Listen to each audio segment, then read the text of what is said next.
আসসালামু আলাইকুম। আমি ফাতিমা আমেরিকা টেক্সাস থেকে বলছি। আশা করি আপনারা সবাই ভালো আছেন। আলহামদুলিল্লাহ আমরাও সবাই ভালো আছি। আজকে চলে আসলাম নতুন একটি ভিডিও নিয়ে। ভিডিও শুরু করার আগেই সবাইকে জানাচ্ছি নতুন বছরের শুভেচ্ছা। আশা রাখি যে আমরা সবাই যেন নতুন বছরে সুখ স্বাচ্ছন্দ্যে খুব ভালোভাবে জীবনযাপন করতে পারি। আজকে তো উইকেন্ডে রান্না করব খাসির মাংসটা, আর রান্না করব মুরগি আর ইলিশ মাছ দিয়ে একটু এই সবজিটা রান্না করব। আসলে এই সবজিটার নামটা আমি জানি না। আমি এখানে 6 বছর আসছি আমেরিকায়, এখনও কিন্তু এই সবজিটা অনেক খেয়েছি, কিন্তু নামটাই আর আমার জানা হয়নি, কারণ আমি আর নামটা জানার প্রয়োজন মনে করিনি, তো জানা হয়নি।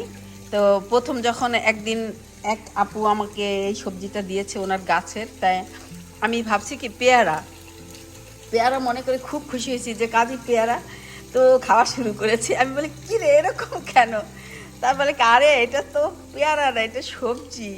যাই হোক, সবজিটা কিন্তু অনেক টেস্ট খেতে। আমার মনে নেই সবজিটার নামটা, আমি অনেকবার শুনেছি কিন্তু আমি করিনি, মনে রাখিনি ব্যাপারটা। আর পাতাকপি ভাজবো, আর এই যে ক্যাপসিকাম একটু করব, মুরগির সাথে দিব। আর এই যে জুকিনি ফল তো না, সবজি জুকিনিটা আমি রান্না করব চিংড়ি মাছ দিয়ে। তো আজকে এইগুলি রান্না করব। আর এই যে দেখুন আমার হাজব্যান্ড আনারস কেটে দিয়ে গেছে। আমি তো আলসেমি করি, কখনোই আনারস আমি কেটে খাই না, তাই সবসময় আমি আলসেমি করে দেখি। সবসময় আমার হাজব্যান্ড সবসময় আমাকে কেটে দেয় আনারস, যে আমি যেন খাই। তো এই তো। আর দেখুন শীতকালেও কিন্তু এখন কিন্তু আমার কোনো গাছের সবজি নেই, কিন্তু এই সব কেনা সবজি, কেননা শীত পড়ে গেছে, সব গাছের সবজি স্টপ হয়ে গেছে, গাছ প্রায় মরেই গেছে, গাছে কোনো সবজিই নেই। এখন থেকে কিনতে হচ্ছে আমাদের সবজি। এই যে তরমুজটা দেখেন, শীতের দিনেও কিন্তু আমরা তরমুজ খাই, সারা বছর কিন্তু এখানে তরমুজ পাওয়া যায়। তো আজকে রান্না করছি, দেখুন আমি কি রান্না করতেছি, কিভাবে রান্না করছি, কিভাবে তো এটা দেখাই না আমি, কেননা ডিটেলস হয়ে যায়।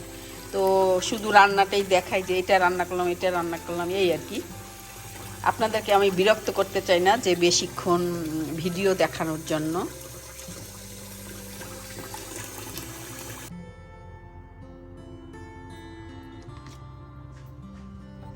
অনেকদিন বাংলাদেশে ছিলাম, তো মশলা সব শেষ হয়ে গেছে। দেখি রান্না করতে গিয়ে দেখি যে মশলা নেই, তাই একটু মশলা রেডি করে নিচ্ছি। বিভিন্ন রকম মশলা, সব গুঁড়াটাই আমি কিনে আনি, কিন্তু এই জিরার গুঁড়াটা আমি কখনো কিনি না, কেননা এইটার ফ্লেভারটা একদম নতুন নতুন, আমার খুব ভালো লাগে। জিরাটা আমি এখন গ্রাইন্ড করে নিব। আর মরিচের গুঁড়াও একটু করে নেই। একটু মরিচ আগে তেলে নেই, কেন অনেক সময় লাগে। এগুলো আমি সবসময় রেডি করে রাখি, সবসময় করতে ভালো লাগে না, তাই হঠাৎ করে লাগে অনেক সময়, এই জন্য আমি এইগুলো করে নিই। হালকা একটু অলিভ অয়েল দিব, শুধু, বেশি না, একদম 1 ফোঁটা অলিভ অয়েল দিয়েছি।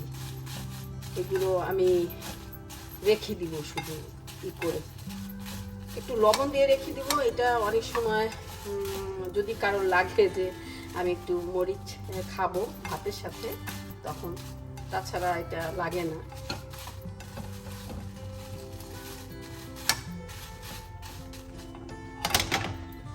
একটু হয়ে আসছে, এটা একটু বেশি টালবো, কেননা এটা তো ভাত দিয়ে কাঁচা খাবো আর কি।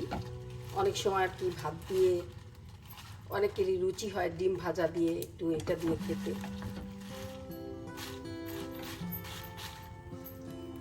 এটাতে একটু লবণ দিয়ে রাখবো, তাহলে এটা ভালোই থাকে, একদম মচমচে থাকবে। হয়ে গেছে, এটা হয়ে গেছে। এই তো এখন উঠিয়ে ফেলবো এটা। সব মশলাগুলো রেডি করে নেই আগে, তারপরে রান্না বসাবো। তারপরে হলো এইটা একটু করব, মরিচ ফ্লেক্সটা কারণ এটা সব ভর্তা।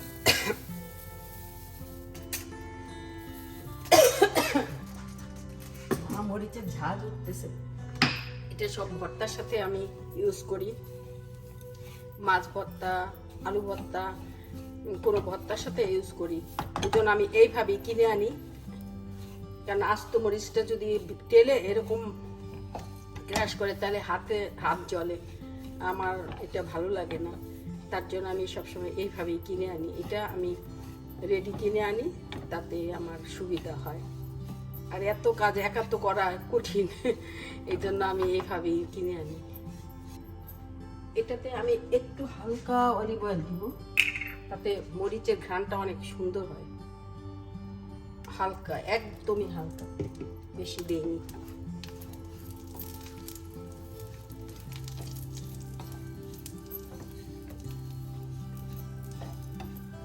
সব মশলা রেডি থাকলে রান্না করতে অনেক ভালো লাগে।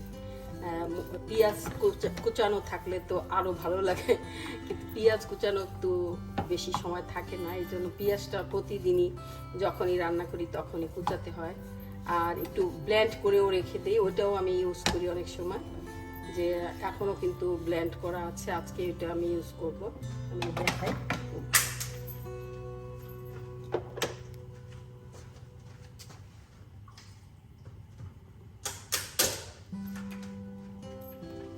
ব্লেন্ড করে রেখে দিয়েছি আমি। এটা ডিপে রেখেছিলাম, এখন আমি নর্মালে পানিতে রেখেছি যাতে ওটা গলে যায়। এখন রান্না করবো এগুলো দিয়ে।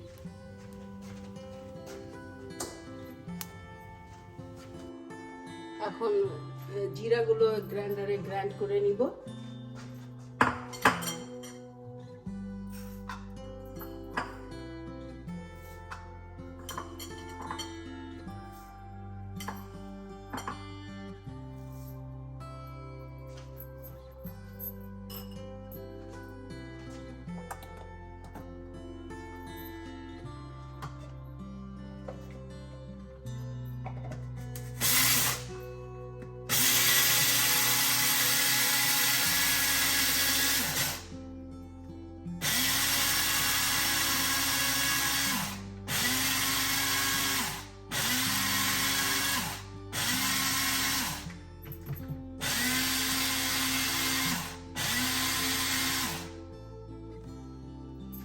তারপরে সব মশলাগুলো ভরে নিচ্ছি ছোট ছোট কৌটাতে, কেননা বড় কৌটাতে অসুবিধা হয়, ছোট কৌটার থেকে রান্না করতে সুবিধা।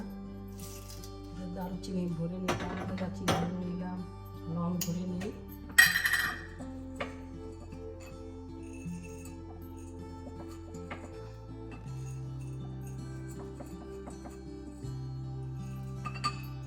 এই তো সব রেডি করে নিলাম, তারপর এখন রান্না শুরু করব। দেখুন মরিচ টেনে নিয়েছি, তারপরে হলো যে এই মরিচগুলো টেলেছি, তারপরে এই যে জিরা গুঁড়া করেছি, জিরা গুঁড়া করে নিলাম। তারপরে আদা গুঁড়া টুড়া এগুলো কিনেছি, এগুলো সব গুঁড়া কিনেছি, রসুন গুঁড়া এগুলো সব কিনে আনি আমি। তারপরে এই যে করে নিলাম এলাচি। এখন রান্না শুরু করবো। মতো সব রেডি করে নিয়েছি, এখন সুবিধা হবে। পেঁয়াজ করা আছে, একটু পেঁয়াজ কাটতে হবে, আর বাকিটা ব্লেন্ড করা আছে। একটু খাসির মাংসটা বসিয়ে দিচ্ছি। এখন দিয়েছি, পেঁয়াজ কুচা দিয়েছি, এলাচি লং দারচিনি দিয়েছি, তারপরে দই দিয়েছি, আর এখন দিব মশলা দিব। আজকে হলুদ দিব না, কেননা রেজালার মতো রান্না করব। মরিচের ঝাঁজ এখন যায়নি। আদা দিয়েছি, আদা গুঁড়া, রসুনের গুঁড়া, খাসির মাংস তো একটু রসুনের গুঁড়া কমে দিব। আর এটা একটা মশলা, অ্যারাবিয়া একটা মশলা, এই মশলাটা দিলে খুব ভালো লাগে খেতে, রেজালাটা। আর এটা হলো জিরার গুঁড়া, আর একটু কাশ্মীরি মরিচ দিব কালারটা সুন্দর হওয়ার জন্য, একটু লালচে হয় যেন, কারণ হলুদ দিব না তো, একটু কাশ্মীরি মরিচ দিয়েছি। অল্প কাশ্মীরি মরিচ দিয়েছি, আর লবণ দিব,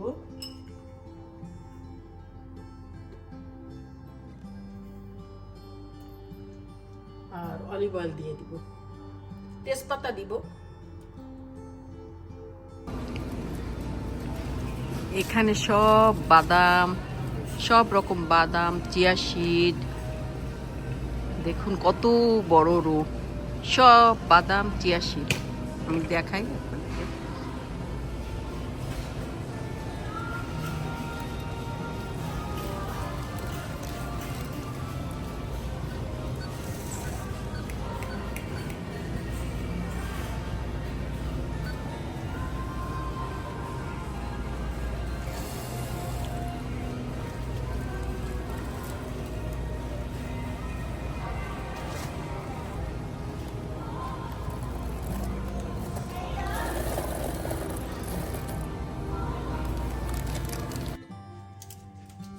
তেজপাতাও দিয়ে দিলাম, আর একটু দিব, কাঁচামরিচ দিব।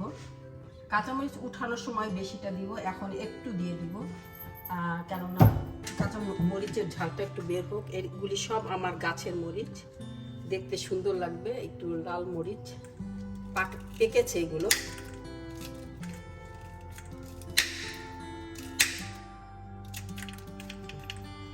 একটু দিয়ে দিলাম মরিচ, পরে দিব, ওঠানোর আগে মরিচটা দিব। আর বাকি মরিচ মাংস কাটতে গিয়ে দেখলাম যে ছুরিতে ধার নেই, তাই একটু ধার করে নিচ্ছি ছুরিটা। এই দেখুন, এটা দিয়ে কিন্তু ধার করা যায়। আমি এটা দিয়ে ধার করি, অনেক সুন্দর ধার হয়।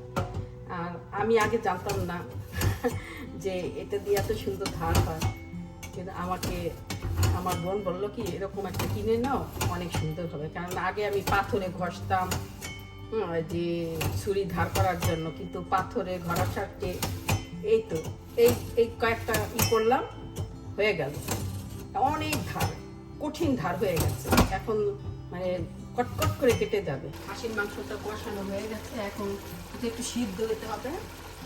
আমি দুধ দিয়ে দিই, এটা মানে ঝোলটা দুধের বদলে আর কি, ঝোলের বদলে একটু পানির বদলে দুধ দিব আর কি, কেননা সিদ্ধ হতে হবে। এটা আরো সিদ্ধ লাগবে।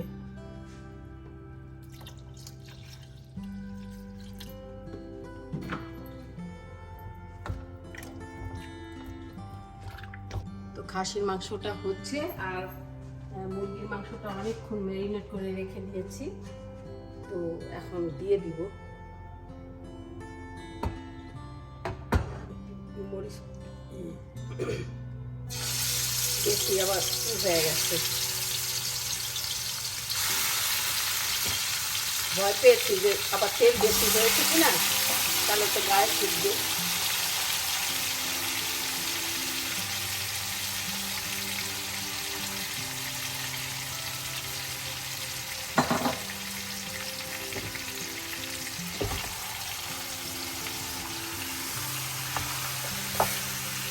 সব মশলা দিয়ে মেখেছি, আর কিছু দেওয়া লাগবে না, সব দেওয়া। শুধু এখন অলিভ অয়েল দিয়ে বসিয়ে দিয়েছি,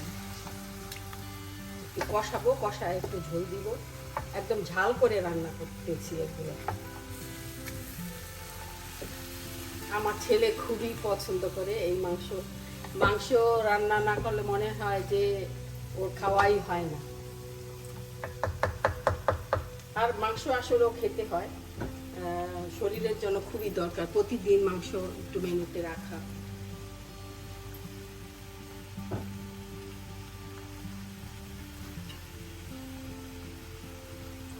খাসির মাংসটাও হচ্ছে।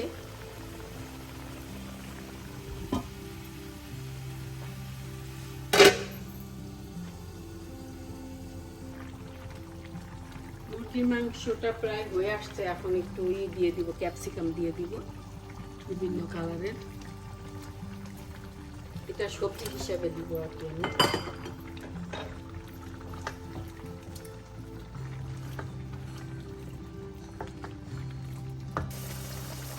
একটু খাসির মাংসটা হয়ে আসলো, হ্যাঁ মরিচ দিয়েছি, তারপর এখন একটু সেন্টের জন্য আরেকটু দিব মরিচ। আর লেবু রস দিব, দিয়ে দিয়েছি, লেবু রস দিয়ে দিই, আর একটু পেঁয়াজ বেরেস্তা দিব।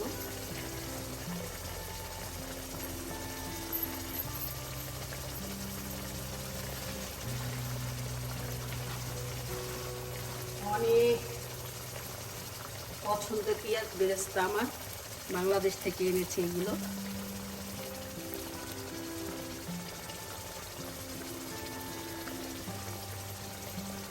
তো প্রায় হয়ে আসছে, উঠিয়ে ফেলবো এখন। আর এদিক দিয়ে ইলিশ মাছ দিয়ে রান্না করতেছি সবজি, ইলিশ মাছটা কষায় নিচ্ছি, পরে ই করবো, সবজিটা দিয়ে দিব। ইলিশ মাছটা এখন উঠিয়ে ফেলবো, কেননা এটা আবার ভেঙে যাবে, পরে আমি দিব এটা।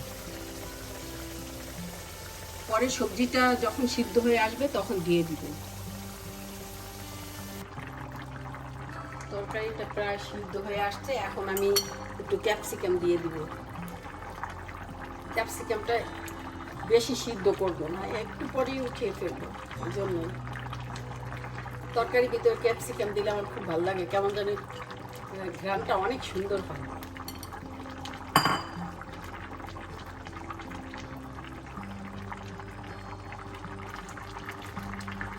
এই তো সবজিটা হয়ে গেল। ইলিশ মাছের তরকারি তো, এই জন্য আমি দেইনি, ধনে পাতা দেইনি, কেননা ইলিশ মাছের ঘ্রাণটাই আমার অনেক ভালো লাগে। ধনে পাতা দিলে তখন আমার ঘ্রাণটা অন্যরকম হয়ে যায়, এই জন্য আমি ইলিশ মাছ দিয়ে রান্না করলে কখনো ধনে পাতা দিইনি। আমি ইলিশ মাছ অনেক বেশি পছন্দ করি আসলে।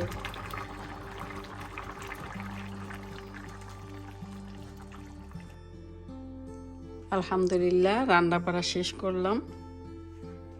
দেখুন, পেয়ারা তরকারি রান্না করেছি ইলিশ মাছ দিয়ে। ইলিশ মাছটা খুবই ছোট ছিল, কিন্তু কি করব, আর মাছ ছিল না, তো চিংড়ি মাছ ছিল। চিংড়ি মাছ দিয়ে আসলে তরকারি খেতে ইচ্ছে করতেছিল না, তাই ইলিশ মাছ দিয়ে রান্না করেছি। কিন্তু অনেক টেস্ট হয়েছে সবজিটা। তারপরে মুরগির মাংস রান্না করেছি ক্যাপসিকাম দিয়ে। তারপর খাসির মাংস রান্না করেছি। এই খাসির মাংসটা আমার হাজব্যান্ড এই রুটি দিয়ে খুবই পছন্দ করে। দেখুন কত বড় রুটিটা, আফগানি রুটি, বিশাল বড় রুটিটা। তারপরে হলো জুকিনি রান্না করেছি। জুকিনিটা আমাদের দেশে অনেকেই পরিচিত না। জুকিনিটা খেতে খুবই টেস্ট হয়, খুবই ভালো লাগে, শসার মতো লাগে। রান্না করলে মনে হয় কি যে শসা রান্না করেছে। তারপরে হলো এই যে বাঁধাকপি, যেটা ওইটা একটু রান্না করেছি। এটা একটু চিংড়ি মাছ দিয়েছি, চিংড়ি মাছ দিয়ে রান্না করেছি। সাথে বোম্বাই মরিচ দিয়েছি, ক্যাপসিকাম দিয়েছি। এই তো রান্না শেষ করেছি। এখন বাইরের কি অবস্থা একটু দেখিয়ে নিয়ে আসবো। অনেক খারাপ অবস্থা বাইরে।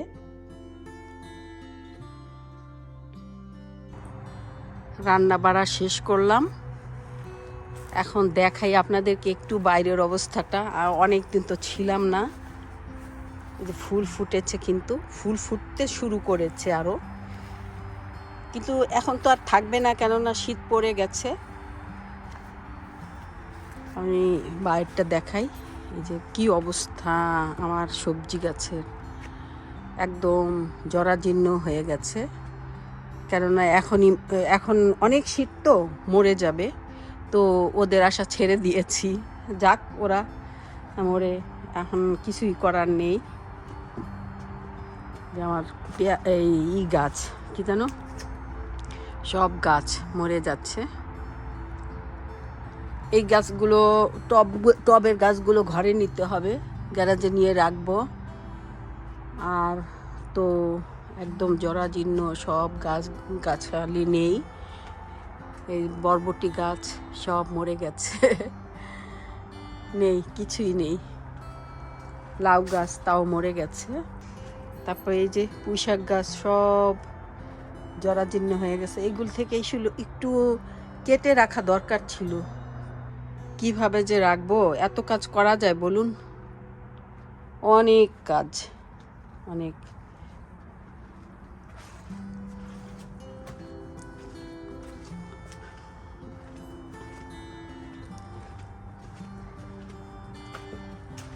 খুবই শীত পড়ছে, খুব শীত করছে, আর একদম মেঘে ঢেকে আছে আকাশটা।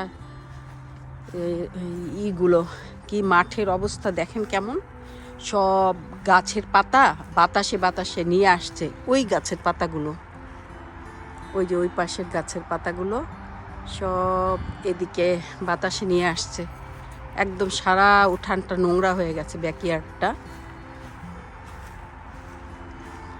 ফুল কিন্তু ভালোই ফুটেছিল, ফুল দেখলাম যে ভালোই ফুটেছে, কিন্তু তো থাকবে না, এই তো এখন নষ্ট হয়ে যাবে।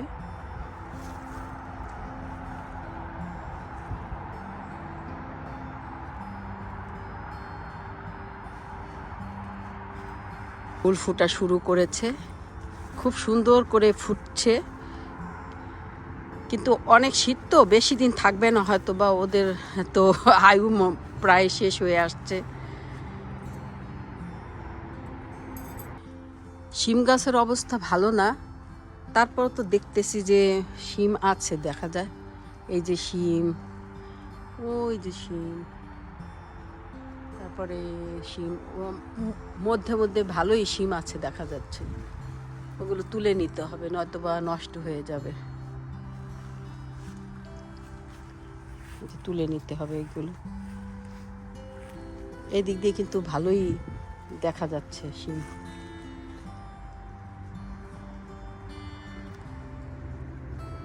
তো আজকের মতো এখানেই বিদায় নিচ্ছি। আপনারা সবাই ভালো থাকেন, আমার জন্য দোয়া করেন, আর আমার ভিডিওটি যদি আপনাদের ভালো লেগে থাকে প্লিজ সাবস্ক্রাইব এবং শেয়ার করে দিন।